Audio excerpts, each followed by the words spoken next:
नमस्कार बच्चों, अर्थशास्त्र की आज की इस क्लास में आप सभी का हार्दिक स्वागत है। राज्यों में निर्धनता का स्तर क्या है, अगर हम ये जानना चाहें तो 1973-74 के दौरान तमिलनाडु, उत्तर प्रदेश, बिहार, मध्य प्रदेश, पश्चिम बंगाल और उड़ीसा, जो आज में उड़ीसा कहा जाता है, ये निर्धन राज्य कहलाते थे, क्योंकि यहाँ निर्धनों का एक बड़ा हिस्सा पाया जाता था।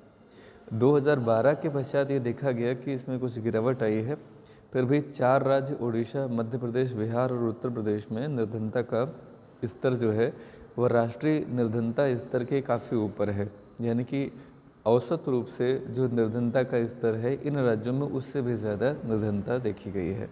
पश्चिम बंगाल और तमिलनाडु राज्यों ने अन्य राज्यों की तुलना में निर्धनता को घटाया है और ऐसा माना जाता है कि इसी का परिणाम है कि निर्धनता हमारी कुल आबादी का 55% जो था वो अब घट करके कितना हो गया है, 22% हो गया है समथिंग। आइए बात करते हैं ग्रामीण और शहरी निर्धनता की। देखिए 1973-74 में 80% से अधिक निर्धन जनसंख्या गाँव में रहती थी। 2011-12 में तक ये मामला ठीक ऐसे ही रहा, लेकिन इसके पश्चात ऐसा माना गया कि कुछ योजनाएं रहीं जिसकी वजह से इसमें कुछ अंतर हुआ। अब लगभग तीन चौथाई यानी कि 3/4 यानी कि 75%, तो देश की कुल आबादी का यानी निर्धनों का, देश की कुल आबादी नहीं, कुल निर्धनों का लगभग 75% जनसंख्या गाँव में रहती है और लगभग बाकी कितना बचा 25% लगभग ये शहरों में रहती है। 1990 के पश्चात ग्रामीण निर्धनता में काफ़ी हद तक कुछ कमी आई है ऐसा माना गया है, लेकिन शहरी निर्धनता में काफ़ी वृद्धि हुई है ऐसा भी देखा गया है। जाहिर सी बात है कि इसका कारण पलायन हो सकता है, ग्रामीण से जो लोग गए हैं शहरी क्षेत्रों में, इस वजह से शहरों में निर्धनों का प्रतिशत बढ़ गया है ऐसा माना जाता है। तो देखिए यहाँ पे कुछ आंकड़े हैं। संयुक्त राष्ट्र संघ के खाद्य एवं कृषि संगठन के प्रथम निदेशक कौन से थे? अगर आपको याद नहीं है तो इसका मतलब you need a quick revision. ठीक है, very quick revision, there is a need for this. Second question, स्वतंत्रता से पूर्व सर्वप्रथम किसने निर्धनता रेखा तक पहुँचने का प्रयास किया था? सबसे पहले कौन वो व्यक्ति था, याद कीजिए। MPCE क्या होता है, इसका फुल फॉर्म क्या है? कौन से 2 राज्य हैं जिसमें निर्धनता का स्तर काफ़ी हद तक घटा है? ये चीज़ें अभी जो बताई गई हैं इनको जल्दी से आप देखेंगे। आइए अब हम पड़ताल करते हैं उन कारणों की जो भारत में निर्धनता के ज़िम्मेदार हैं। देखिए मोटे मोटे तौर पे अगर हम कारण जानें तो ब्रिटिश सरकार का इसमें काफ़ी ज़्यादा रोल है। उन्होंने इस तरह से भारतीयों को लूटा कि उन्हें निर्धन बना दिया। प्राकृतिक संसाधनों को लूटा गया, उद्योगपतियों को सस्ते दामों पर जो प्रोडक्ट थे वो बेचने पड़े और निर्धनता के इन प्रमुख कारणों में भारत में पहला कारण है अल्प विकास और दूसरा असमानता। कुछ लोगों के पास बहुत पैसा है और ये भी एक कारण है भारत में गरीबी का। आइए हम इन कारणों की पड़ताल करते हैं। पहला कारण तो उपनिवेशवाद ही था। ठीक है, उपनिवेशवाद आपको जैसा कि अभी बताया गया, जो उपनिवेशवाद होता है इसका मतलब होता है कि भारत में जो कॉलोनियल रूल था उसमें क्या हो रहा था कि 70% जो आबादी थी वह उस समय कृषि कार्यों में लगी हुई थी और कुटीर और लघु उद्योग इनकी आय का प्रमुख जरिया था। लेकिन चूंकि अंग्रेज़ों के जो नीतियाँ थीं वह ऐसी थीं कि वह यहाँ से कच्चा माल ले जाते थे और वहाँ बड़ी बड़ी उद्योगों में जो बनाए हुए प्रोडक्ट होते थे वो यहाँ लेके आते थे निर्मित माल, और वो इसे उन्हें उस निर्मित माल को यहाँ बेचना चाहते थे। इसके लिए इन्होंने सबसे पहले जानबूझकर सोची समझी रणनीति के अंतर्गत भारत के कुटीर और लघु उद्योगों को ख़त्म किया।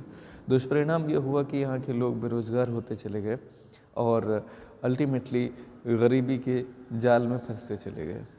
ठीक है, ब्रिटिश सरकार की ऐसी कोई इच्छा भी नहीं थी कि भारत में गरीबी दूर हो या भारत में विकास हो।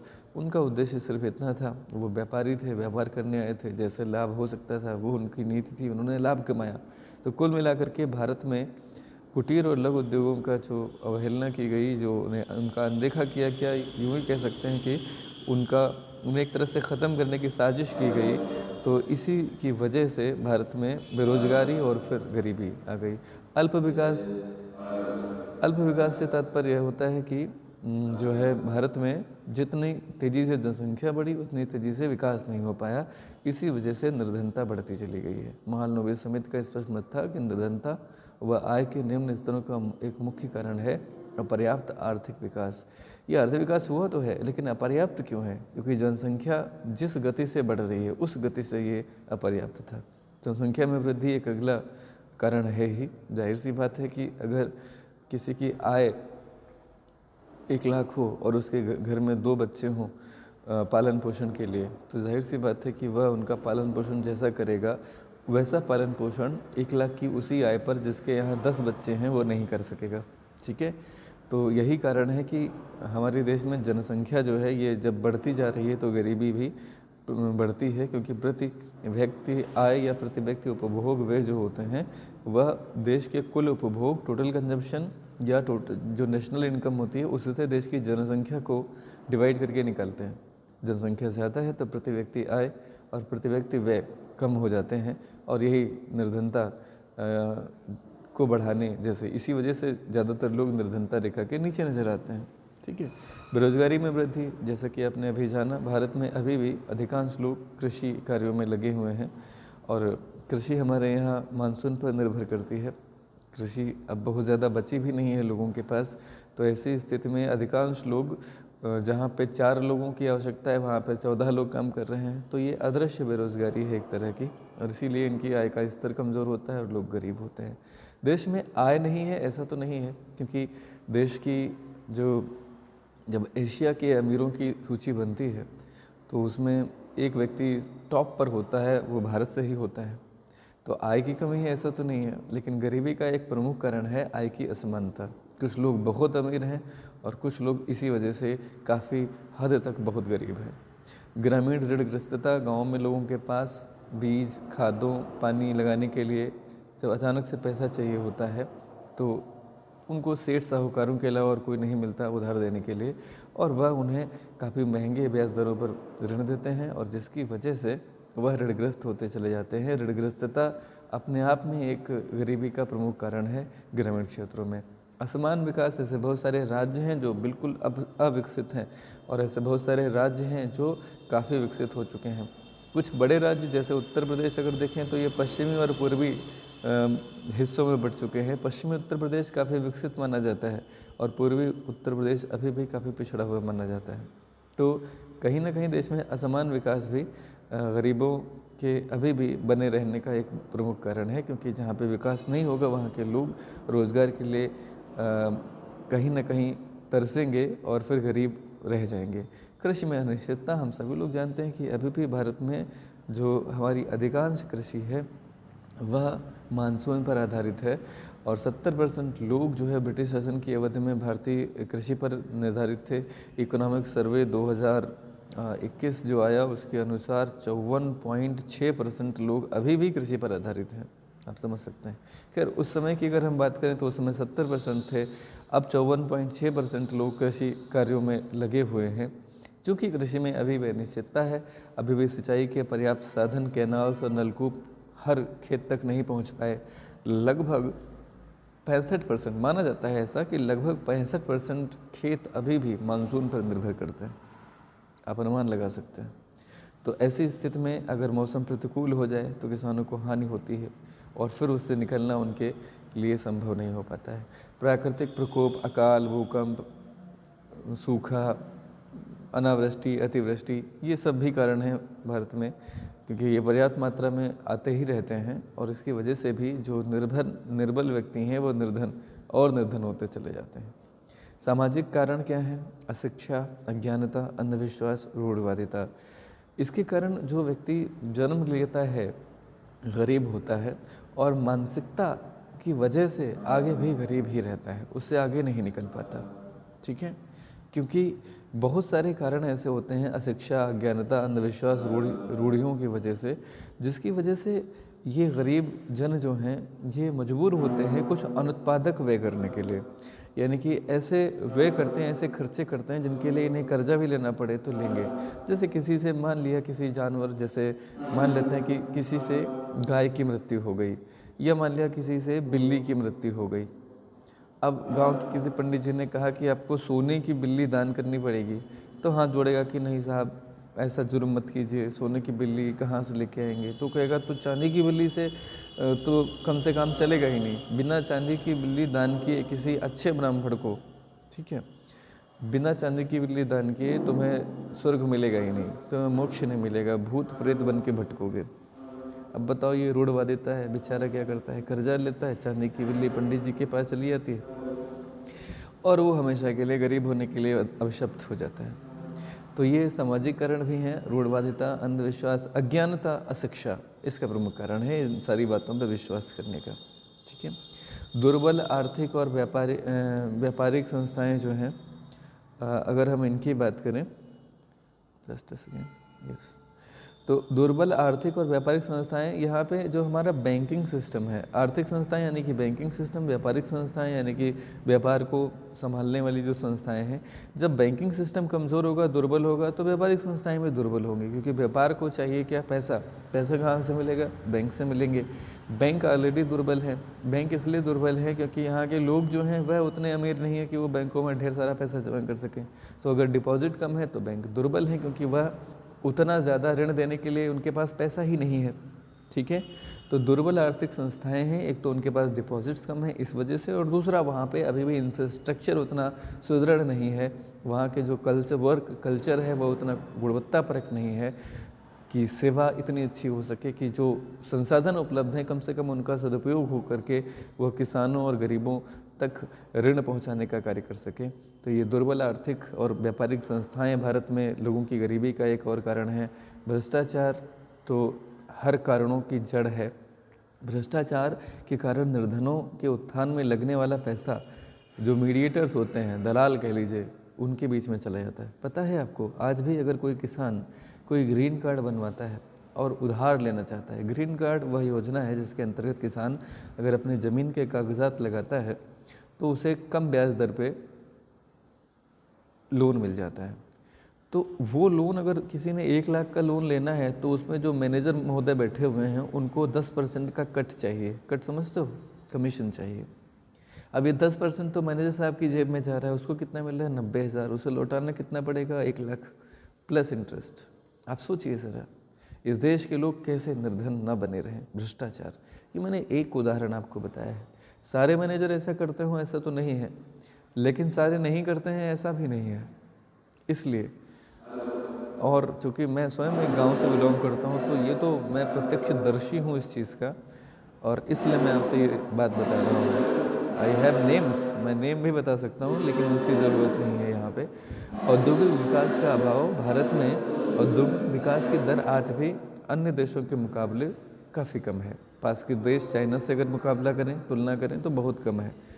क्यों कम है? क्योंकि हमारे देश में लोगों की आय कम है। जब आय कम है, अगर आय कम है तो बचत कम होगी, अगर बचत कम होगी तो पूंजी निर्माण कम होगा, या पूंजी निर्माण की जो दर होगी वह कम हो जाएगी। और अगर पूंजी निर्माण की दर ही कम है तो बैंकों में आप सरप्लस जमा नहीं कर पाएंगे, और जमा नहीं कर पाएंगे तो आप ऋण नहीं पा सकेंगे बतौर उद्योगपति। यानी कि पूंजी निर्माण इसलिए कम है क्योंकि आय कम है। तो अपने आप में गरीबी ही गरीबी का एक कारण है, क्योंकि इसी गरीबी की वजह से हमारे देश में औद्योगिक विकास का अभाव है, क्योंकि हमारे देश में आय कम होने की वजह से बचत कम है, और बचत कम होने से पूंजी निर्माण नहीं होता है, और इसी वजह से पूंजी के अभाव में उद्योगपति आधुनिकीकरण यानी कि मॉडर्न मशीनें, मॉडर्न टेक्निक का इस्तेमाल नहीं कर पाते, और औद्योगिक विकास की गति धीमी रहती है। राजनीतिक बहुत सारे कारण हैं। राजनीतिक अस्थिरता, यानी कि सरकार जल्दी जल्दी अगर गिर जा रही है, नई सरकारें बन रही हैं, तो इसे राजनीतिक अस्थिरता और उथल पुथल बोलते हैं। जब कभी ऐसा होता है तो भी निर्धनता रहती है। तो लंबे समय तक ऐसा रहा। मुरारजी चौधरी चरण सिंह का जाना, इंदिरा जी का फिर आ जाना, इंदिरा जी का अपदस्थ करके चौधरी चरण सिंह का आना, ये सारी चीज़ें उस समय अस्थिरता या उथल पुथल में, राजनीतिक उथल पुथल में गिनी जाती थी, जिसकी वजह से ऐसा भी माना जाता था कि भ्रष्टाचार को भी बढ़ावा मिलता था। अगर मजबूत सरकार होती है तो भ्रष्टाचार की संभावना कुछ घट जाती है, लेकिन अगर कमज़ोर सरकार होती है तो भ्रष्टाचार बढ़ता चला जाता है। तो ऐसे में राजनीतिक कारण भी गरीबी के कहीं ना कहीं कुछ आधार बन जाते हैं। शिक्षा का अभाव, अगर लोग शिक्षित हैं तो उन्हें पता है कि क्या उचित है क्या अनुचित है। अगर शिक्षित हैं, प्रशिक्षित हैं, तकनीकी शिक्षा लोगों ने प्राप्त कर रखी है, तो निश्चित रूप से उन्हें रोज़गार मिलेगा। श्रमिक अगर कुशल होंगे तो उन्हें ज़्यादा सैलरी मिलेगी, गरीबी दूर हो जाएगी। लेकिन शिक्षा का अभाव एक वजह है जिसकी वजह से अभी भी अकुशल श्रमिक कम मजदूरी पाते हैं और निर्धनता की जो लाइन है, पॉवर्टी लाइन है, उसमें बने रहते हैं। तो कहीं ना कहीं आपको ये बात समझ में आई होगी। निम्न स्वास्थ्य स्तर, लोगों का स्वास्थ्य स्तर ठीक नहीं है। लोग रोग से व्याप्त रहते हैं, लोग जो है रोग से घिरे रहते हैं। अच्छा खासा पैसा बीमारियों पर, इलाज पर खर्च हो जाता है, निर्धनता बनी रहती है। कितना भी कमा लीजिए, अगर आप बीमार रह रहे हैं तो निश्चित रूप से निर्धनता को दूर करना कठिन हो जाएगा। तो सबसे पहले सरकारों को शिक्षा और स्वास्थ्य पहले, स्वास्थ्य पर और शिक्षा पर अपने कुल बजट का अधिकतम खर्च करना चाहिए। लेकिन सरकारों की अपनी विवशनाएं हैं, मजबूरियां हैं, उन्हें जस्टिफाई नहीं किया जा सकता किसी भी तरह से। निम्न पूंजी निर्माण, मैंने आपको अभी बताया कि लोग निर्धन हैं इसलिए बचत कम है इसलिए पूंजी का निर्माण कम है, और उद्योगों को पूंजी नहीं मिलेगी तो रोजगार नहीं आएगा, गरीबी दूर नहीं होगी। लोग अभी भी अशिक्षित हैं, प्रशिक्षित नहीं हैं, तो कार्यकुशलता में कमी है, इसी वजह से उन्हें पर्याप्त वेतन नहीं मिल पाता। ऐसा माना जाता है कि अविकसित देश जो हैं या विकासशील जो देश हैं, यहाँ के अकुशल श्रमिक के मुकाबले जो अन्य देशों के कार्यकुशल श्रमिक हैं वह लगभग 3 गुना ज़्यादा कार्यकुशल होते हैं। और इसका मतलब उत्पादन में 3 गुना होगा। 3 गुना उत्पादन होगा तो जाहिर सी बात है समृद्धता बढ़ जाएगी। किसकी? श्रमिक की भी, और उद्योगों की भी, और देश की भी। क्योंकि उससे क्या होगा? जीडीपी बढ़ेगा। आधारिक संरचनाओं का अभाव, अभी भी अपने देश में आधारिक संरचना नहीं है। आधारिक संरचना क्या है? आधारिक संरचना में आता है सड़कें, बिजली, पानी, ये सब लगती हैं इंडस्ट्रीज़ में। अगर सड़कें, बिजली, पानी पर्याप्त मात्रा में उपलब्ध है, ठीक है। अगर आधारिक संरचना की बात करें तो व्यवसाय के लिए बैंक चाहिए, बीमा चाहिए, ठीक है, वेयर हाउसेस चाहिए, यानी कि स्टोरेज की सुविधा चाहिए, ट्रांसपोर्टेशन चाहिए मजबूत और तीव्र और सस्ता, ये सब अगर है तो उद्योग फ्लोरिश करेगा और लोगों को रोज़गार मिलेगा। ये कुछ कारण हैं जिसकी वजह से हमारे यहाँ किसान जो है वो पिछड़े रहे। निर्धनता को दूर करने के उपाय क्या क्या हो सकते हैं, इन्हें हम कल जानेंगे। कपास के किसानों के ऊपर कुछ आपदा आई थी, एक केस स्टडी है। किसान जो थे कपास के, उन्हें पर्याप्त मात्रा में जब रेट्स नहीं मिले तो बहुत बार ऐसा हुआ था आंध्र के कुछ इलाकों में कि वहाँ पे किसान जो है महाराष्ट्र के और आंध्र प्रदेश के इलाकों में आत्महत्या करने को विवश थे। उसी का यहाँ जिक्र किया गया है। आज के लिए इतना ही बच्चों। कल के वीडियो में हम जानेंगे निर्धनता को दूर करने के लिए सरकार को जो अलग अलग समितियों ने सुझाव दिए थे वो सुझाव क्या क्या थे। तो फिलहाल आज के लिए इतना ही। बहुत बहुत धन्यवाद।